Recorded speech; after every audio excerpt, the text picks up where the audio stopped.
60 assembly നിയോജക മണ്ഡലത്തിൽ BJP എന്ത് ചെയ്യാൻ പോകുന്നെന്ന്. അവൻ കാശ് കൊടുത്ത ആളുകളെ വോട്ട് വാങ്ങിച്ച് ഈ പാർലമെന്റ് ഇലക്ഷനിൽ വോട്ട് പിടിച്ചതുപോലെ അവൻ 40,000 50,000 വോട്ട് പിടിക്കും. കോൺഗ്രസ് പാർട്ടി 3-ാം സ്ഥാനത്ത് ഉച്ചുകുത്തി തീർച്ചയായിട്ടും കേക്ക് മാർക്സിസ്റ്റ് പാർട്ടി ഭരണം തുടരുകയും ചെയ്യും.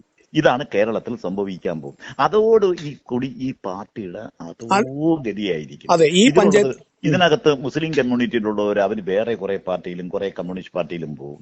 കോൺഗ്രസിനുണ്ടെന്ന് പറയുന്ന കുറെ ആളുകൾ BJPയിലും മറ്റേതെങ്കിലും പാർട്ടികളിലേക്ക് പോകും. ഇത് എടുക്കാത്ത ചരക്കായി ഈ വരുന്ന പഞ്ചായത്ത് ഇലക്ഷനും അസംബ്ലി ഇലക്ഷനും കഴിയുമ്പോഴാണ് അത് കഴിഞ്ഞാൽ നശിക്കുന്നത്. അത് ഉറപ്പാണ്. പ്രത്യേകിച്ച് പഞ്ചായത്ത് ഇലക്ഷൻ നമ്മൾ യാതൊരു ബ്ലോക്ക് ഭാരവാഹികളുടെ കാര്യത്തിൽ 100 പേരെ വയ്ക്കും. വാർഡ് ഇറങ്ങി നടക്കാൻ ആളില്ല. പ്രസിഡന്റുമാരുടെ ലിസ്റ്റ് ഇവിടെ തന്നു. വേറും ബോഗസ് ആയിരുന്നു. അത് അവിടെ നിന്നല്ല, ഞാൻ ജില്ലയുടെ കാര്യം നാട്ടിൽ ഇറങ്ങി നടന്ന് ജനങ്ങളുടെ ഒക്കെ പോയി കണ്ട് നല്ലൊരു സംസാരിക്കാൻ 10% സ്ഥലത്തേ നമുക്ക് ആളുള്ളൂ. ഇത് നമ്മൾ മനസ്സിലാക്കാതെ മുമ്പോട്ട് പോവുകയാണെങ്കിൽ എന്റെ ജലീലെ വെറുതെ വീരവാദം പഴഞ്ഞ് നമ്മളൊക്കെ നടക്കാവുന്ന കുഴിച്ചും ഈ പാർട്ടിയെ ഓരോ ഗ്രൂപ്പും പറഞ്ഞ് ഓരോ താല്പര്യവും പറഞ്ഞ് കൂടെ ഇതിനെ കുഴിച്ചു മൂടുന്നതിന്റെ ഉത്തരവാദിത്വം നമുക്കുണ്ട്. തീർച്ചയായിട്ടും. ഇപ്പൊ പുല്ലമ്പാറ പഞ്ചായത്തിൽ പ്രസിഡന്റ് 4 വാർഡിൽ കുടുംബയോഗം വിളിച്ചില്ല. വെള്ളുമനടി, പന്തപ്പിലാവിക്കോണം, പാലാങ്കോണം, പുല്ലമ്പാറ മണ്ഡലത്തില് പാണയം. പക്ഷെ ഈ 4 വാർഡ് നമ്മളെ കയ്യിൽ നിന്ന് പോകുന്ന രീതിയിലാണ്.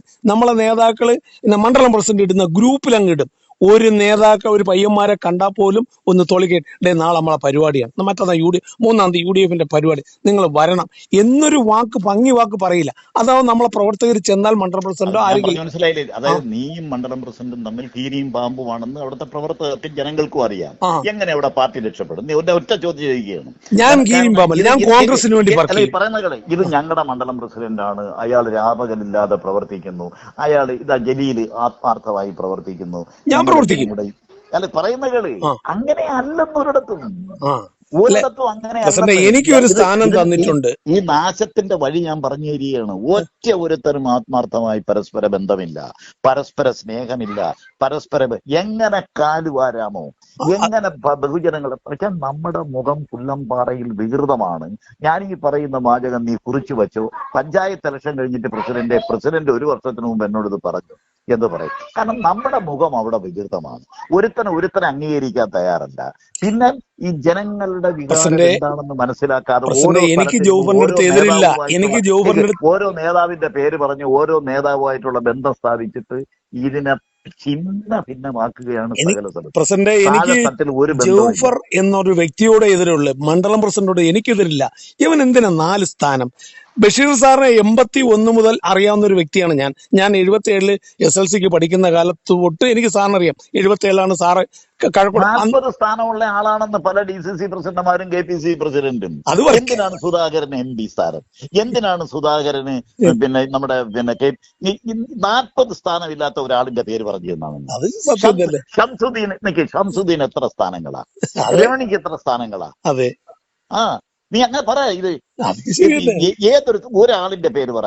ആനക്കുഴി ഷാനവാസ് എത്ര സ്ഥാനങ്ങളാ? സത്യം. നിങ്ങൾ അവിടെ വളർത്തിക്കൊണ്ടുവന്ന നിങ്ങളുടെ ആ പഞ്ചായത്തിൽ തന്നെ ഇതെടുത്ത് നോക്കുക. സത്യം. അല്ല, ഞാൻ പറഞ്ഞതല്ലേ, എനിക്കൊരു വേദനയുണ്ട്. ജൗഫറിനോട് വ്യക്തിപരമായ എതിർപ്പുണ്ട്, പക്ഷെ മണ്ഡലം പ്രസിഡന്റിനോട് എതിരില്ല. അയാൾക്ക് കൂടെ നന്നാവണം. വ്യക്തിപരമായ എതിർപ്പാണ് നശിപ്പിക്കുന്നത്. നിങ്ങൾ കുഴിച്ചു മൂടുകയാണെന്ന്. ഇല്ല പ്രസിഡന്റ്, നിങ്ങൾക്ക് ബന്ധമില്ല. നിങ്ങൾക്ക് എന്നെ കുറിച്ച് ഇടിക്കും. അവന്റെ അവസരം കിട്ടുമ്പോഴെല്ലാം നിന്നെ ഇടിച്ച് താഴെയിട്ട് അവസാനം ഈ മഹാപ്രസ്ഥാനത്തെ നിങ്ങൾ രണ്ടുപേരും കൂടെ അവിടെ കുഴിച്ചു കൊടുത്തു. ഞാൻ കുഴിച്ചു മൂടൂല. ഞാൻ വരും. ഈ തേമ്പാമൂട് വാർഡിലുള്ള ഒരുത്തനാണ് ജൗഫർ. ആ കുടുംബസംഗമം നടത്തിയപ്പോ ഒരു ദിവസം എന്റെ കൂടെ ഒന്നും നടക്കാത്തത് ഞാനൊരു എങ്ങനെ നീ ഈ പാർട്ടി നന്നാക്കി? എന്റെ തിരിച്ചുള്ള ചോദ്യം അതാണ്. ഇപ്പോഴും അവിടുത്തെ കോൺഗ്രസിന്റെ മണ്ഡലം പ്രസിഡന്റിനെ കുറിച്ചുള്ള നിന്റെ അഭിപ്രായം ഇതാണ്? യോജിച്ചു പോകാൻ കഴിയുന്നില്ല. ശരി, പ്രസിഡന്റ് പറയുകയാണെങ്കിൽ ഞാൻ യോജിക്കാം. പ്രസിഡന്റ് പറയുകയാണെങ്കിൽ ഞാൻ പ്രവർത്തിക്കാം. നീ ഒരു 10-50 വർഷമോ അല്ലെങ്കിൽ 10-30 വർഷമോ സർക്കാർ ഓഫീസിന് വേണ്ടി ജോലി ചെയ്തവരാണ്. 36 കൊല്ലം. അതുപോലെ തന്നെയാണ്. അടിച്ച് തീർത്ത് നോക്കുമെങ്കിൽ കുഴി എടുത്ത് ഇതിനെ കുഴിച്ചു മൂടണം. ഇല്ല, ഞാൻ പ്രസിഡന്റ് പറയുകയാണെങ്കിൽ ഞാൻ വർക്ക് ചെയ്തിട്ട് തരാം. എന്റെ വാർഡ് ഞാൻ നോക്കാം. അതുകൊണ്ട് വല്ല കാര്യമുണ്ടാ? നിന്റെ മണ്ഡലം പ്രസിഡന്റും നീയും തമ്മിൽ ഈ കീരിയും പാമ്പുമായി നിൽക്കുന്നിടത്തോളം കാലം പാമ്പൊന്നുമില്ല, എനിക്ക് സ്നേഹം തന്നെ അവന്റെ അടുത്ത്. വളരെ വികൃതമാണ്. ഞാൻ പുല്ലമ്പാറയുടെ സ്ഥിതി അങ്ങോട്ട് പറഞ്ഞുതരാം. നെല്ലനാടും വികൃതമായി, പുല്ലമ്പാറയും നിങ്ങൾക്ക് കിട്ടത്തില്ല. നെല്ലനാട് ഇത്തവണ ഞാൻ ബ്രഹ്മണിയിലൂടെ ഞാൻ അക്കമിട്ട് പറഞ്ഞു കൊടുത്തു. തീർച്ചയായിട്ടും അവരുടെ ഭാഗത്ത് കുടുംബ സംഗമത്തിൽ പോലും അവരെ വിളിച്ചാ വരൂല. സത്യമാണ്. വിളിച്ചാ വരുന്നതല്ല, അവരുടെ വാർഡിനകത്ത് BJPക്ക് വലിയ സ്വാധീനമായി ഉണ്ട്. മുക്കുന്നൂർ വാർഡ് ഈ നെല്ലനാട് നമുക്ക് കിട്ടത്തില്ല, പുല്ലമ്പാറ നമുക്ക് കിട്ടത്തില്ല, വാമനപുരത്ത് ചെറിയ ഒരു അംശം നമുക്ക് തോന്നുന്നതല്ല, പനവൂര് നമുക്ക് കിട്ടത്തില്ല. ആ നാട് വളരെ അകലെയാണ്. നന്ദിയോട് കൈയിരിക്കുന്ന പഞ്ചായത്ത് പോകും. ഇതൊക്കെ അവരുടെ കൂടെ ഞാൻ പറഞ്ഞതാണ്. എങ്ങനെ അസംബ്ലി തിരിച്ചു വരും? ശരി, നാളെ മണ്ഡല കമ്മിറ്റി വെച്ചിട്ടുണ്ട്. ഇതെല്ലാം ഗുണദോഷിച്ച് നമ്മൾ പ്രവർത്തിക്കാൻ പറയാം. ഓക്കെ, ഞാൻ വിളിക്കാം. ഓക്കെ.